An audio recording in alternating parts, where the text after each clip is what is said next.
These representatives of Mororos, Pygmies, and Montagnais have gathered to receive lessons on how to encourage the participation of minorities in the upcoming municipal and parliamentary elections in Cameroon. And these are people who want to exercise their political and civic and political right, but they do not have the opportunity to do it because they are less informed, and being where they are, the location in the enclave areas, they are unable to exercise their fundamental freedom. Generally, minority, like you understand, they are limited in terms of numbers and also in terms of more influence whenever they are located. And because of that, they don't actively participate with mainstream society in the localities, especially the dominant culture. Minorities possess ethnic, religious, and linguistic characteristics which differ from those of the rest of the population. Their effective participation in decision-making is stressed by the African Charter on Human and People's Rights as well as national laws. Of minorities in elections in Cameroon. Minorities generally, are highly marginalized. They don't have access to information. So we think that this workshop is going to provide the strategies and maybe expose some of the challenges that we need to understand, and maybe go and sensitize and engage these communities to actively participate in registry and also voting, and possibly also to participate, to be voted for. They will be drilled for 2 days by renowned facilitators chosen from different parts of Cameroon in the presence of some representatives of political parties. From past election statistics, it has been noticed that minority groups in Cameroon do not participate actively in election.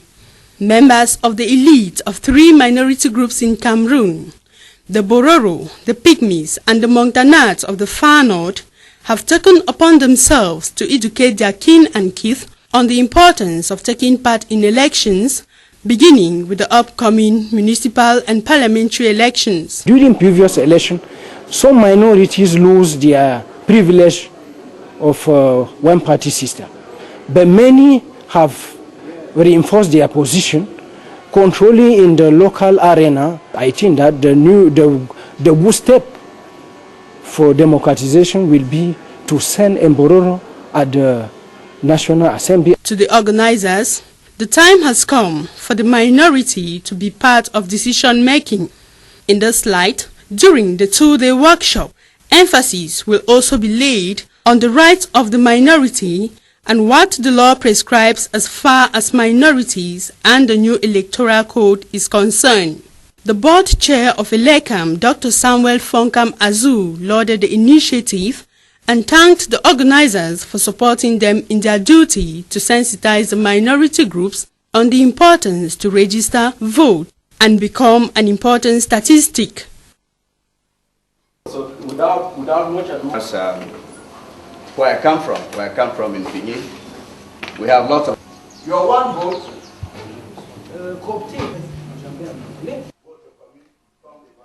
I think that the good step for democratization will be to send Mbororo at the National Assembly. Oui, le taux de participation des minorités aux élections précédentes. Il faut dire que la situation des minorités est complexe et variable. L'état de participation, ce qui est au moins certain, c'est que toutes les minorités, depuis les années 1990, avec la démocratisation, prennent part au vote. Mais les situations sont variables. Variables comment? Si on prend les Bororo par exemple, sous le Parti uni, on sait qu'ils ne prenaient même pas part au vote. Mais depuis les années 1990, avec la démocratisation, comme je l'ai dit, ils ne prennent pas au vote, ils sont aussi candidats et ils réussissent à se faire élire. Vous voyez? Mais il y a d'autres minorités qui, sous le parti unique, étaient beaucoup plus protégées qu'aujourd'hui, dans la mesure où, avec la démocratisation, ils subissent le contre-coup de la dictature majoritaire et ils ont perdu l'initiative. On peut prendre le cas de Douala par exemple. Les Douala ont perdu beaucoup d'initiatives. Il y a d'autres groupes par contre. Par exemple, si on prend l'Embo à Sanchou dans la Ménois, leur position s'est plutôt renforcée parce qu'ils occupent le poste de maire de députés, de présidences de partis, ainsi de suite. Donc les situations sont variables. Et il y en a qui ont perdu leur privilège du parti unique, mais il y en a qui ont vu leur position se renforcer. Mais toujours est-il que la tendance va au renforcement de la position des minorités. Ok, donc ce séminaire vise la sensibilisation des trois principales minorités à prendre part aux prochaines élections municipales et législatives. Mais qu'est-ce qu'on peut faire? Qu'est-ce qu'on peut faire concrètement pour les amener à prendre part massivement aux élections? Oui, pour les amener à prendre part massivement aux élections prochaines, ce séminaire est important. Ce séminaire est important parce que, comme vous l'avez vu, les minorités ont généralement des leaders qui parlent en leur nom. Et ce séminaire, effectivement, réunit ces leaders-là. Une fois qu'ils vont rentrer, ils vont s'organiser pour faire le porte-à-porte. Parce que les minorités, généralement, fonctionnent de manière assez mobilisée sur le plan local. Donc, c'est un séminaire qui mobilise les élites, mais ces élites-là vont les sensibiliser. C'est d'autant plus qu'il y en a qui ont des associations, comme le Boscouda, qui est d'ailleurs très actif depuis les années 1990 et qui a contribué, comme je vous l'ai dit, entre autres facteurs, à la forte participation politique de Mbororo aujourd'hui, parce que sous le parti uni au Cameroun, il n'y avait aucun conseiller municipal Mbororo.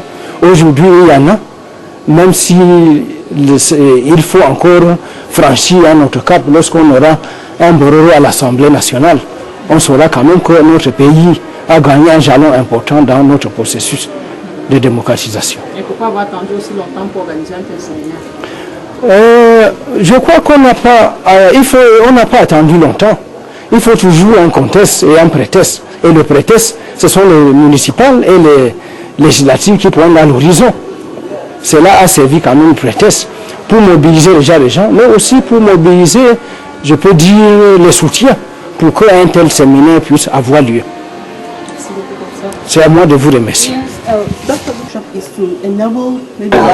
Nous savons que le souci du gouvernement, c'est prendre en compte tout le monde. Et dans le nouveau code électoral, il y a plusieurs articles qui prennent en compte les minorités. Et vous savez, dans le préambule de la loi fondamentale, elle protège les minorités. Donc, dans le nouveau code électoral, on prend déjà dans la composition des listes électorales, on met en compte, il faut prendre en compte toutes les minorités en tenant compte de la composition sociologique des listes et du genre. Donc, nous voyons que le gouvernement prend en compte et protège les minorités de par le préambule de la loi fondamentale. Donc, quels sont les moyens efficaces qu'on pourrait utiliser pour les amener à comprendre qu'ils sont aussi considérés comme des hommes, notamment pour les prochaines élections en cours?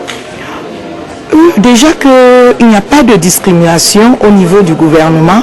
Tout citoyen camerounais est une personne à part entière qui a ses droits et les obligations. Et on amène par la sensibilisation. Vous savez qu'on on travaille en commun avec surtout les partis politiques et la société civile qui doit amener tous les membres à participer et à savoir que tout citoyen est une personne à part entière qui a ses droits. Donc la sensibilisation, vous savez que c'est les partis politiques qui concourent au suffrage universel. Donc les minorités sont vraiment prises en compte et le gouvernement tient à protéger ces minorités. Ok, merci. Everybody can play their role in